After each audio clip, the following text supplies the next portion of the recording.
हैं कि वातनाशक, पित्तनाशक और कफनाशक ऐसी चीजें दुनिया में एक साथ मिले हैं, बहुत रेयर, बहुत रेयर। वो कहते हैं कि बहुत चीजें दुनिया में हैं, कोई वात का नाश करेगा, कोई पित्त का, कोई कफ का, लेकिन कोई ऐसी चीजें भी अपने रसोई में हैं जो तीनों को नाश कर सकती हैं। उनमें से नंबर 1 है आंवला। आंवला। फिर दूसरा है हरडे और तीसरा है बहेड़ा और तीनों मिला के बनता है त्रिफला। ये जो त्रिफला है ना, भागवत जी इसकी इतनी बढ़ाई करते हैं, इतनी प्रशंसा उन्होंने लिखी है कि खाली त्रिफला पर ही उनके 120 से ज्यादा सूत्र हैं। 120 से ज्यादा अकेले त्रिफला पर। त्रिफला को इसके साथ खाओ, त्रिफला को उसके साथ खाओ, त्रिफला को ऐसे खाओ, त्रिफला को 120 से ज्यादा सूत्र है अकेले त्रिफला पर। और वो ये कहते हैं कि ये जो त्रिफला है इसमें सबसे अच्छा फल आंवला, फिर बहेड़ा, फिर हरडे। ये सबसे दुनिया में अद्भुत चीज है। लेकिन इसकी मात्रा के बारे में उन्होंने जो कहा है वो ध्यान रखिए। ज्यादातर लोग त्रिफला इस्तेमाल करते हैं, करिए, बहुत अच्छा है, लेकिन मात्रा ध्यान रखिए। हम क्या करते हैं कि हर, बहेड़ा, आंवला तीनों बराबर मात्रा में मिला के त्रिफला बनाते हैं। वो कहते हैं कि ये उतना उपयोगी नहीं है, और हमने करके भी देखा। वो कहते हैं कि त्रिफला सबसे अच्छा होता है 1, 2, 3 के अनुपात में।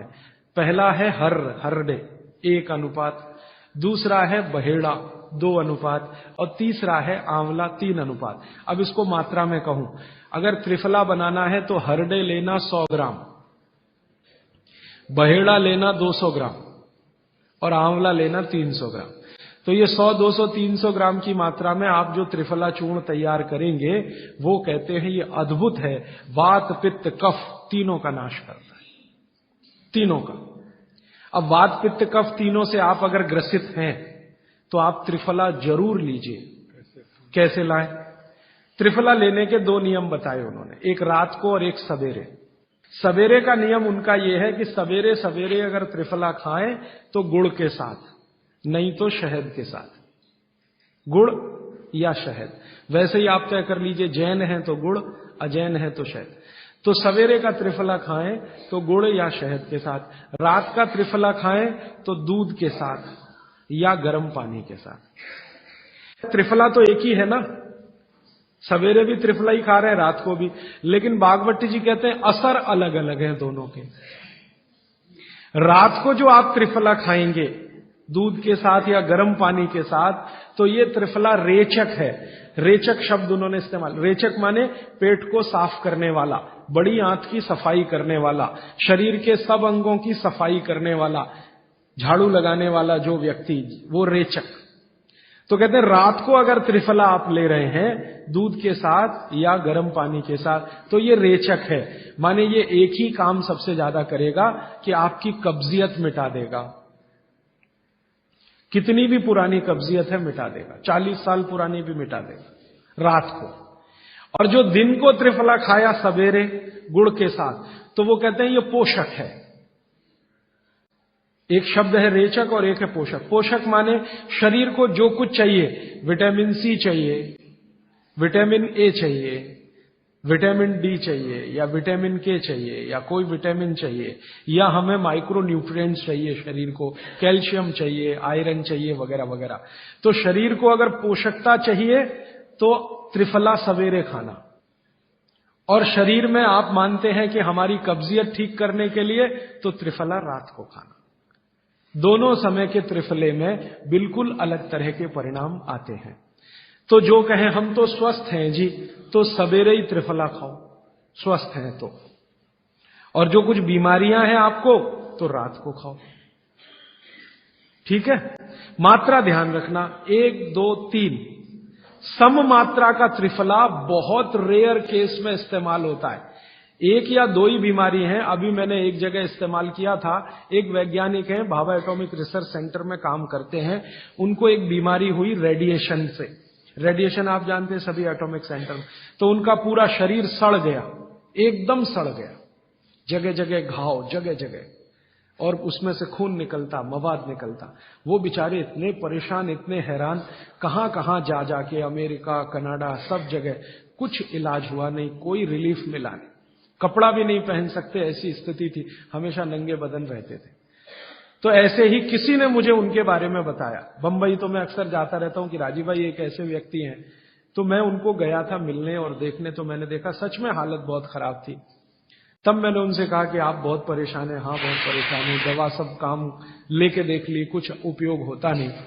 मैंने कहा मैं होम्योपैथी दूं? उन्होंने कहा होम्योपैथी मैं नहीं लेना चाहता। तो मैं पूछा चलो आप फिर एक काम करो, त्रिफला चूर्ण खाओ बस, और कुछ मत करो। तो उन्होंने त्रिफला चूर्ण शुरू किया। ये मैंने बताया 1, 2, 3 शुरू किया। 3-4 महीने में रिजल्ट बहुत थोड़ा आया, थोड़ा आया। फिर मैंने कहा मात्रा बदल के देखते हैं। फिर उनकी सब मात्रा की मैंने, बराबर जितनी मात्रा आंवला, बराबर उतनी मात्रा बहेड़ा, बराबर उतनी हरडे। अभी स्थिति यह है कि वो बिल्कुल ठीक है। 1-1.25 साल उनको हुआ त्रिफला खाते खाते, बिल्कुल ठीक है और पहले से ज्यादा प्रफुल्लित है, पहले से ज्यादा एनर्जेटिक है। आप जानते हैं रेडिएशन का दुनिया में इलाज नहीं है। ये उदाहरण मैंने जानबूझ के दिया, ऐसे सैकड़ों उदाहरण है मेरे पास। रेडिएशन का दुनिया में इलाज नहीं है, लेकिन त्रिफला चूर्ण के पास उसका इलाज है। अगर यही त्रिफला चूर्ण अमेरिका में हुआ होता ना, यूरोप में हुआ होता, तो अब तक इस पर पेटेंट लेकर करोड़ों डॉलर कमाए होते उन्होंने। ये हमारे यहां प्रचंड मात्रा में है, हर घर में है, हर गांव में है, इसलिए हमें इसकी कीमत नहीं मालूम। मैं आपसे फिर कह रहा हूं, आपके सोचने का नजरिया बदल दीजिए। प्रकृति ने जो चीजें प्रचंड मात्रा में हमको दी हैं, वो उतनी ही कीमती हैं। वो प्रकृति की हमारे ऊपर कृपा है, जो हमारी जरूरत के हिसाब से दी है। आंवले का इतना उत्पादन इस देश में होता है, आप जानते हैं। बहेड़ा इतना मिलता है, हरडे इतना मिलता है, और लगभग फोकट की स्थिति में मिलता है। अब पता नहीं कौन कौन लोग उसी आंवले को 200-250 रुपए किलो च्यवनप्राश बना के बेच लेते। ये जो च्यवनप्राश है ना, ये त्रिफला चूर्ण से कई कई गुना नीचा है। च्यवनप्राश पे जितना खर्चा कर रहे हैं, उससे बहुत कम खर्चे में आप त्रिफला खाइए, च्यवनप्राश से भी ज्यादा असर है। तो मेरी आपको आज के लिए ये आखिरी सूत्र थी कि आप अपने जीवन में वात, पित्त, कफ तीनों को सम रखना चाहते हैं तो आंवला, हरडे, बहेड़ा, हरडे, बहेड़ा, आंवला, इन तीनों का उपयोग करना सीख लीजिए। घर में हमेशा इसको डब्बे में बना के पाउडर के रूप में रख लीजिए। अब आप कहेंगे इन तीनों को एक साथ खाएं, आप अकेला आंवला भी खा सकते हैं। आंवला तीनों दोष दूर करता है, वात, पित्त, कफ। हरडे तीनों दोष दूर करता है, वात, पित्त, कफ। और बहेड़ा तीनों दोष दूर करता है, वात, पित्त, कफ। इसलिए भागवत जी कहते हैं सर्वोत्तम फल यही है, आंवला, हरडे, बहेड़ा। दूसरे फलों से कई गुने ज्यादा ताकतवर यही फल है, आंवला, हरडे, बहेड़ा। अब आपको आखिरी एक छोटी सी बात कह दूं कि आप में से किसी को भी ये तकलीफ है कि आपके शरीर में मेद बढ़ा हुआ है, मेद माने मांस बढ़ा हुआ है, बहुत लोग परेशान है, मोटापा मोटापा, मेद माने कफ बढ़ा हुआ है, सीधी सी बात। तो आप त्रिफला खाइए। कब खाना है? आपको रात को नहीं खाना है, सवेरे खाना है। जिनको भी मांस बढ़ा है शरीर पर, मेद बढ़ा है, उनको अगर छाटना है, इसको कम करना है, तो त्रिफला सवेरे खाना, आंवला सवेरे खाना। आप त्रिफला नहीं खा सकते तो आंवला ही खा लीजिए। 4 आंवले, 3 आंवले रोज खा लीजिए। आंवले को मुरब्बा बना के खा लीजिए, मुरब्बा को और आंवले का अचार बना के खा लीजिए, आंवले की चटनी बना के खा लीजिए, जैसे भी है आंवला खा लीजिए। 3 से 4 आंवला जितना होता है, ये पेट में जाते रहे तो साल भर में आप देखोगे आप पहले से ज्यादा स्लिम और ट्रिम हो जाएंगे। और आंवले के बारे में आज के जो वैज्ञानिक कह रहे हैं, आज के, वो कहते हैं कि दुनिया का सबसे अच्छा एंटीऑक्सीडेंटल फल कोई है तो वो यही है। एंटीऑक्सीडेंट माने जो ऑक्सीडेशन की क्रिया को कम करे, और शरीर में हमेशा ऑक्सीडेशन चलता है। ऑक्सीडेशन में उम्र कम होती है, शरीर के हर अंग का क्षय होता है। तो अगर उम्र बढ़ानी है और अंगों का क्षय बचाना है तो आंवले से अच्छी कोई चीज नहीं। दैनिक जीवन में, भोजन में इसको जरूर धारण करिए। भागवत जी कहते हैं कि जब त्रिफला खाएं, आंवले के बारे में तो वो कुछ नहीं कहते, वो कहते हैं साल भर खाओ, 2 साल खाओ, रोज खाओ, कोई दिक्कत नहीं। त्रिफला खाएं तो 3 महीने लगातार खाने के बाद थोड़े दिन छोड़ देना, 3 महीने। 3 महीने 90 दिन खा के थोड़े दिन छोड़ देना, माने 15-20 दिन छोड़ देना, फिर अगले 3 महीने खा लेना, फिर 15-20 दिन छोड़ देना, फिर 3 महीने खा लेना। क्यों कर लेना ऐसा? वो कहते हैं कि ये छोड़ना जरूरी है बीच में, नहीं तो शरीर को आदत लग जाती है, और वो आपने अगर छोड़ा नहीं तो आपको कुछ दुष्परिणाम भी दे सकता है। लगातार अगर त्रिफला खाया तो कई दिन ऐसा लगेगा कमजोरी आ गई, अगर बीच में छोड़ा नहीं तो। छोड़ के खाना। अब किसी व्यक्ति के लिए ये छोड़ने का समय है वो 3 महीने से थोड़ा पहले भी हो सकता है, ज्यादा भी हो सकता है, इसलिए मैंने बीच का बताया। 3-3 महीने करके छोड़ छोड़ के खाना। अब आज के लिए सूत्र इतना ही, आगे प्रश्न। जी, मात्रा कितनी? मात्रा में बता देता हूं। जिनको वजन कम करना है, वजन कम करने के लिए त्रिफला या आंवले का उपयोग करना है तो आंवला 3 से 4 और त्रिफला हमेशा बड़ा टी स्पून, एक तो छोटी चम्मच होती है, एक थोड़ी बड़ी चम्मच, तो 1 चम्मच। हाँ, गुड़ के साथ सुबह, नहीं तो शहद के साथ। और जिनको रेचक के रूप में उपयोग करना, पेट साफ करने के लिए, आंतों की सफाई करने के लिए, वो रात को खाएं। रात को भी आंवला लगभग 1 चम्मच, लेकिन छोटी चम्मच। कैसे खाना है? गुड़ के साथ कैसे मिलाएं? आंवले का चूर्ण आपके पास है, थोड़ा गुड़ ले लो, चूर्ण और गुड़ को ऐसे हाथ से मसल दो, वो लड्डू जैसा हो जाएगा, गुड़ उसको अपने में समा लेगा, फिर गुड़ खा लो। पीछे से थोड़ा दूध पी लो। मैंने आपको कहा था कि भागवती जी कहते हैं कि दूध एक ही चीज के साथ पिया जा सकता है, वो है आंवला। क्या कहते हैं बहेड़ा वो?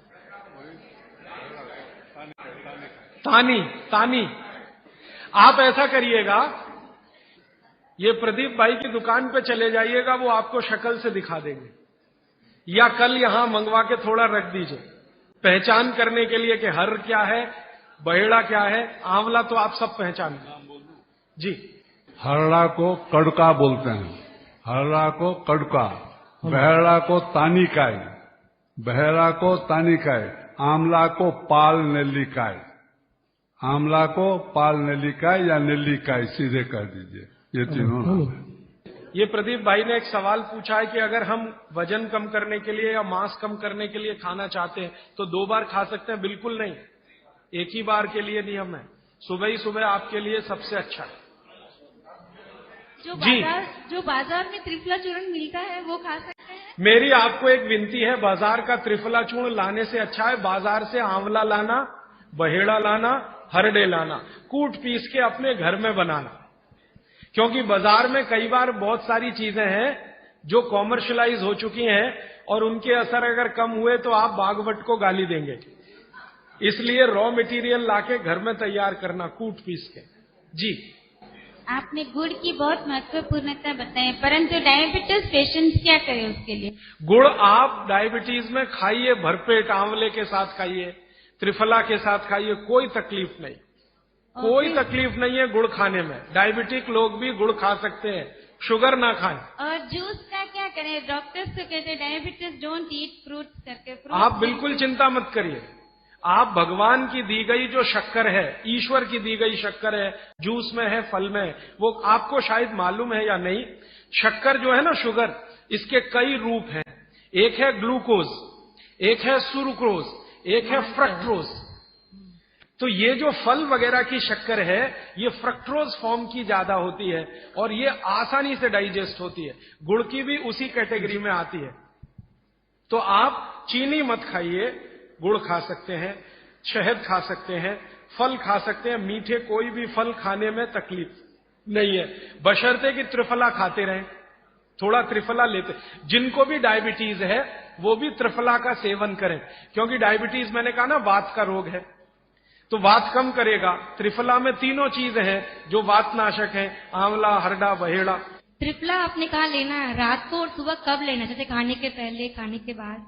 रात को तो आप लें, पेट साफ करना हो, कॉन्स्टिपेशन दूर करना हो। देखिए, मैं अब थोड़ा बता ही दूं, बवासीर अगर किसी को है, ठीक करने के लिए त्रिफला लेना चाहते हैं तो रात को लें। मूड व्याध, पाइल्स जिसको आप कहते हैं, हेमोरॉइड्स, वो जब भी ठीक करने के लिए त्रिफला लें तो रात को लें। बगंदर, ये ठीक करने के लिए त्रिफला लें तो रात को लें। माने मेरे कहने का है, पेट से जुड़ी बीमारियां ठीक करने के लिए त्रिफला उपयोग करना है तो रात को। चम्मच एक छोटी, दूध के साथ या गर्म पानी के साथ। और अगर आपको मांस कम करना है, कफ नाशक बीमारियां, कफ से जुड़ी हुई बीमारियां, तो सुबह खाने के बाद लेंगे, रात को, और सवेरे लेंगे खाने के पहले, खाने के ही नहीं नाश्ते के भी पहले 40 मिनट, नाश्ता करने से 40 मिनट पहले।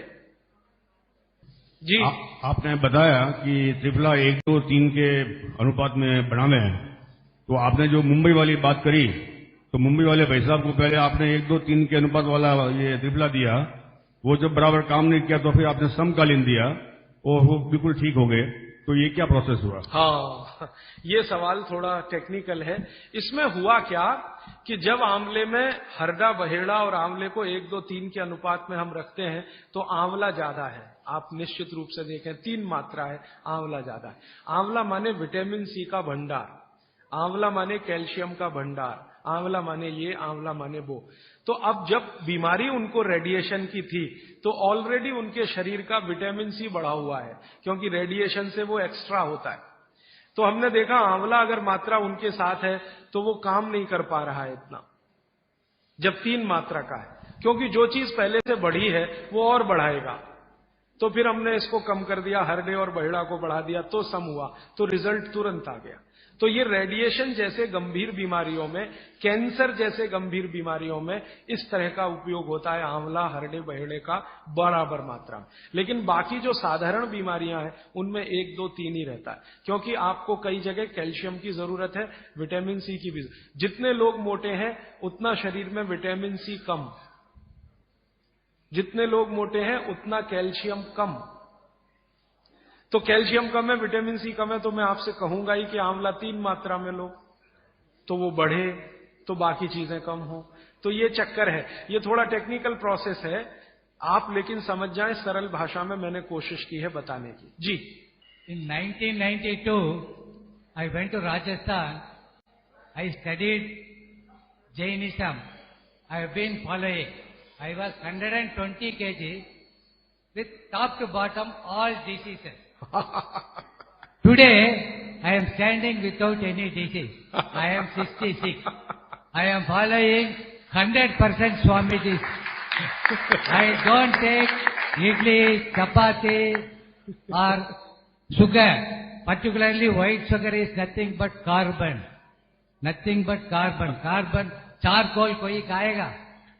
The same way, the refined oil, nothing but again carbon. Asphalt, road के डालेगा ना, tar, that is. So, what he said, I learned it in Rajasthan. I was 127 kilo.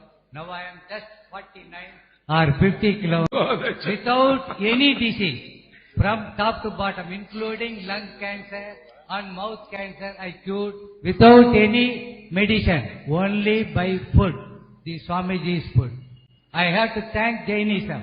But one sorry state, kindly all Jains follow, not attending here, follow it. Don't listen and forget it. All these things have to go into your heart and eat healthy, live healthy.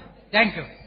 मेरे पास एक कागज में लिखा हुआ प्रश्न आया है, छोले की दाल और दही साथ में खा सकते हैं? आप ये देखो, छोला द्विदल है क्या? है तो नहीं। और खाना है तो तरीका मैंने बताया, दही गर्म करके बघार लगा के। तो जो भी चीज द्विदल है उसके साथ दही खाएं तो बघार लगा के, तब उसकी तासीर गर्म होती है, तभी खाएं। धन्यवाद।